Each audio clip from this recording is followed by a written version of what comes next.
Look closely at your daylilies right now. The blooms are fading, the stalks are drying to straw, and most of the plant looks like it's already calling it a season. And right there, in that tired looking clump, is the exact moment almost every gardener gets wrong.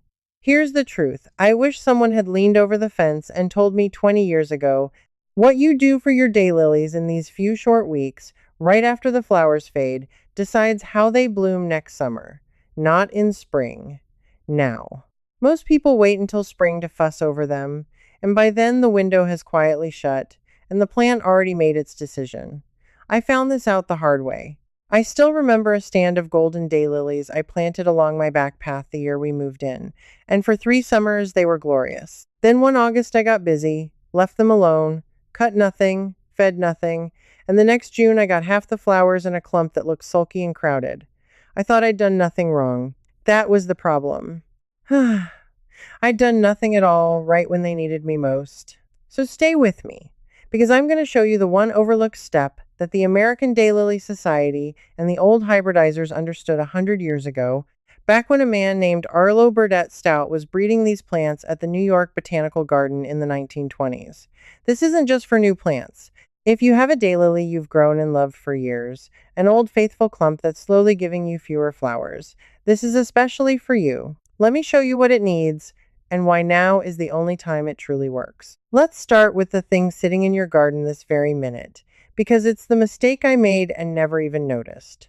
Look at those spent flower stalks, the tall stems the blooms grew on. We call those scapes. After the last flower drops, most gardeners do one of two things. They either leave the scape standing to dry out on its own, or they snap off the wilted petals each morning and feel tidy about it. I did both for years, and I thought I was being a good gardener.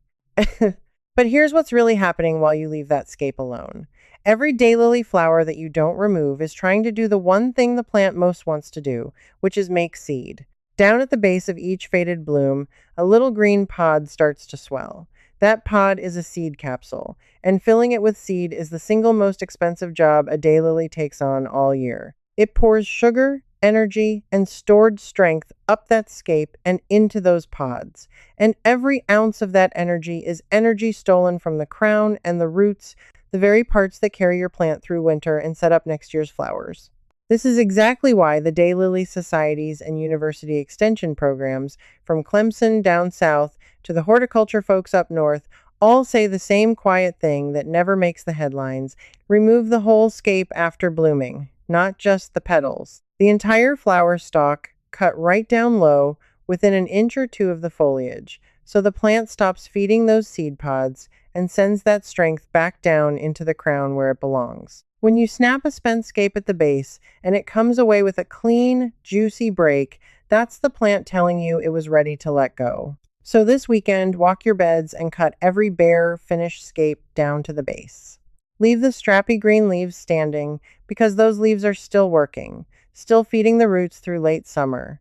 Just take the tired stalks. It takes 10 minutes, it costs you nothing, and it redirects a whole summer's worth of energy back into the plant instead of into seeds you'll never plant. But cutting those scapes is only the first half of the story, and honestly, it's the easy half, because removing the seed pods tells the plant to save its energy.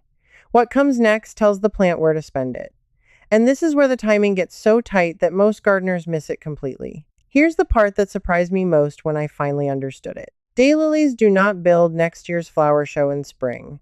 They build it now, in the weeks right after they finish blooming, in the tail end of summer, and the first cool breath of fall. This is when the crown fattens up, when the roots swell into those thick, finger-like tubers, and when the plant banks the reserves it will spend on scapes next June. Spring is just the plant cashing a check it wrote the previous late summer.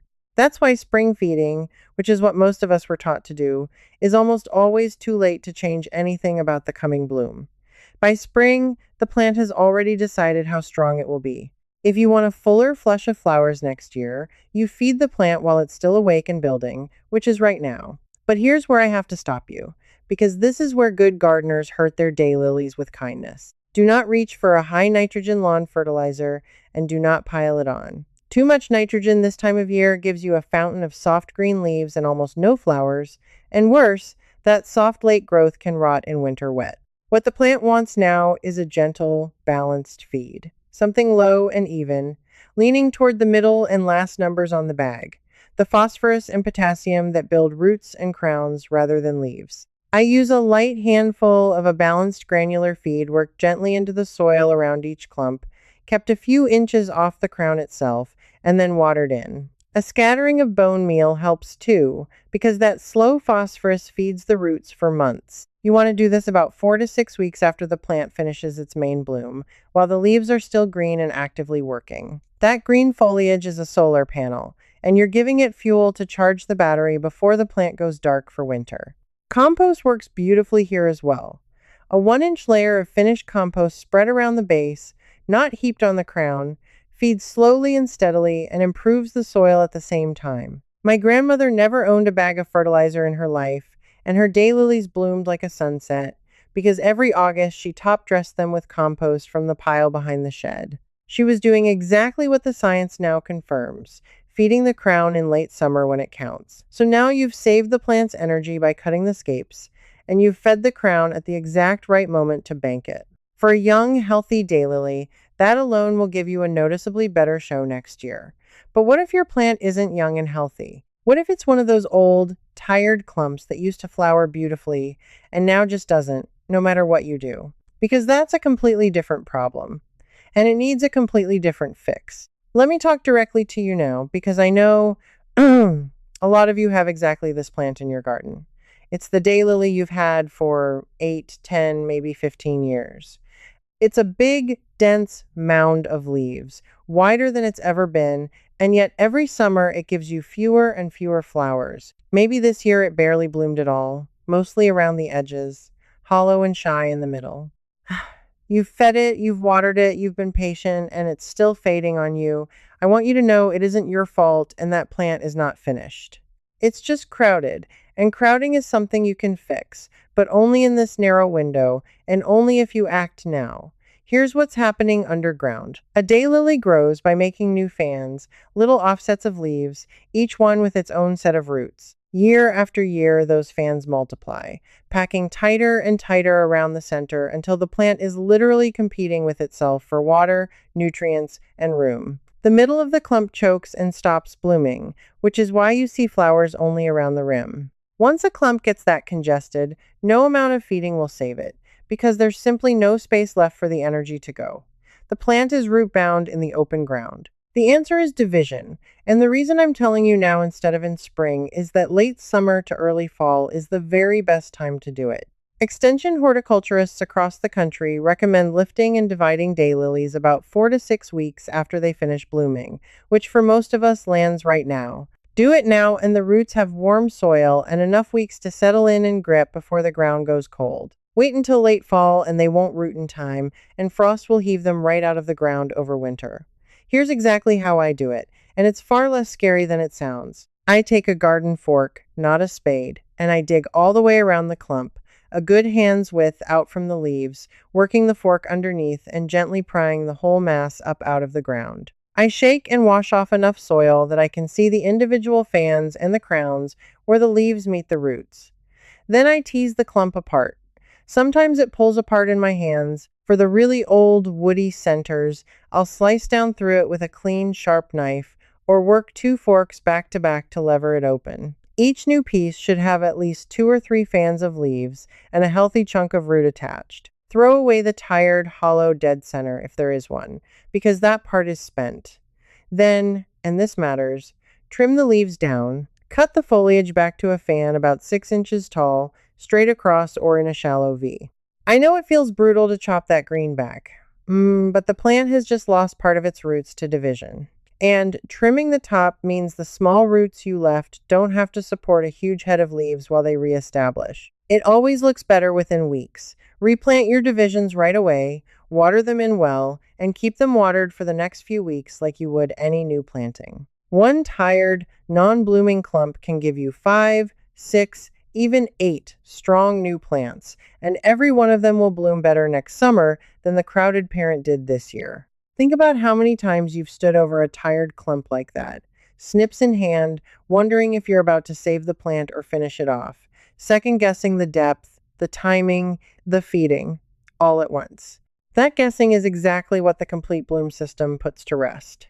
It's the same late summer thinking laid out plainly, with a month by month care blueprint for every ornamental plant you grow, ready to use templates so you never lose another beloved plant, and a plant by plant action calendar you'll actually use every single month. And here's a check you can do for free tonight. Walk out to one of your daylily clumps, feel down through the leaves to that pale crown, and see for yourself how deep it's really sitting compared to that 1 inch line. That tiny test tells you more than a whole shelf of garden books. The fastest way to get the books is to scan the QR code right there on your screen or go to the link in the description or the pinned comment. And the reason to look now is simple. This dividing and replanting window is open in the ground right now, not in spring. So what you learned tonight, you can put to work this same weekend while the soil is still warm. Because once your divisions are back in the ground, there's one small planting detail that decides whether they bloom their heads off or sulk for 2 seasons doing nothing. You're not losing your beloved daylily. You're multiplying it and giving it back its youth, all in an afternoon, all in this exact window. But here's the thing, and this is where I have to be honest with you. Because there is one small detail in how you replant those divisions that decides whether they bloom their heads off next year or sit there sulking for 2 seasons doing nothing. It's the single most overlooked mistake in all of daylily growing, and almost nobody talks about it. This is the secret I promised you, and it's so simple you'll hardly believe it matters. But it's the difference between a daylily that thrives and one that just survives. Let me tell you how I finally learned it. For years, I had divisions and even a couple of purchased daylilies that simply refused to bloom. Beautiful, healthy green leaves, thick and glossy, not a flower to be seen. I fed them, I moved them into more sun, I did everything the general advice said, and still nothing. I thought I'd bought bad plants or that I just had a black thumb for that one variety.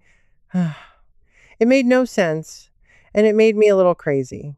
Then I went digging through the old Daylily Society material, the grower's notes and the guidance that traces all the way back to the work of Arlo Burdett Stout, the man they call the father of the modern daylily, who spent decades at the New York Botanical Garden studying these plants down to the root. And buried in the careful notes of these experienced growers, past all the generic advice about sun and water that gets copied endlessly online, was one specific, precise instruction about planting depth. And the moment I read it, I knew exactly what I'd been doing wrong. Here it is. When you plant or replant a daylily, the crown, that pale point where the white base of the leaves meets the roots, must sit no more than about 1 inch below the surface of the soil, roughly 1 inch. Not 3, not 4, not buried deep the way we instinctively plant things to feel secure. Just about 1 inch of soil over the top of that crown. That's it. That's the whole secret. And it is the number one reason established daylilies stop blooming. Because here's what happens over the years, and it's so sneaky. Every time you mulch, every time you top dress with compost, every time rain washes a little soil down, the crown gets buried deeper and deeper. A crown that started at the right depth ends up 2 or 3 inches under after a few seasons. And a daylily crown planted too deep will grow leaves all day long, but it will not flower. The buried crown can't get the warmth and the signals it needs to set scapes, so it just makes foliage and waits. That was my mystery. My non-blooming daylilies weren't sick or poorly bred. They were simply planted too deep, or they'd sunk over time, and every year I made it worse by mulching over them. So now, while you have those divisions in your hands, or even if you're not dividing at all, do this. Look at your existing clumps. Feel down to the crown with your fingers. If it's buried deep, if you have to dig to find where the leaves turn white, that plant is planted too deep, and you have found your reason for the missing flowers. You can gently lift it now, in this late summer window, and reset it with the crown just 1 inch under. Or for a clump you don't want to dig, carefully scrape the excess soil and mulch away from the top of the crown so it sits high again where it can feel the season. When you plant your divisions, set them so that pale crown is barely covered, mound the soil to shed water away from the center, and never, ever pile mulch right over the crown itself. Keep mulch a couple of inches back. This is the knowledge that was always there, kept alive by the careful growers and the old society records, quietly buried under 100 articles that only ever tell you daylilies are easy and need full sun. They are easy. But easy plants still have one exacting rule, and this is it, 1 inch. That's the line between a daylily that just lives and a daylily that blooms until your whole border glows. Think about what all of this adds up to, done in these next few weeks. You cut the spent scapes to stop the plant wasting itself on seed. You feed the crown gently, low and balanced, while it's still awake and banking energy for next year. You lift and divide the tired old clumps so they have room to breathe again. And you set every crown at that magic 1 inch depth so it can actually flower. Every one of those steps only works right now in this narrow late summer window, which is exactly why the gardeners who wait until spring are always a year behind their own gardens. I don't want you to feel like you have to do everything at once, and I don't want you to feel behind. Even if all you manage this weekend is to walk out with your snips and cut those finished scapes to the base, you've already helped your plants more than most gardeners will all year. Start there. The rest can follow over the next few weekends while the soil is still warm. Here's what I want you to hold on to more than any single tip.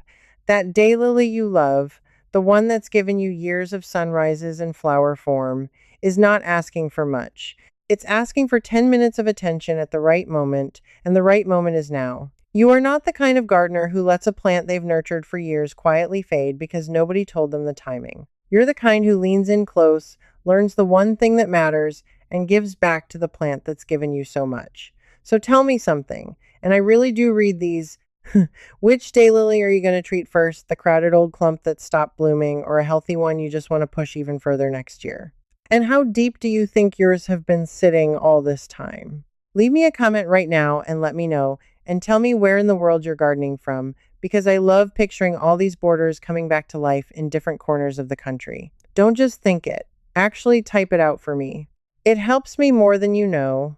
And if you refuse to lose a plant you've poured years into, if you're done letting bad, generic advice cost you a whole season of flowers, then come stand with the rest of us who garden the same way.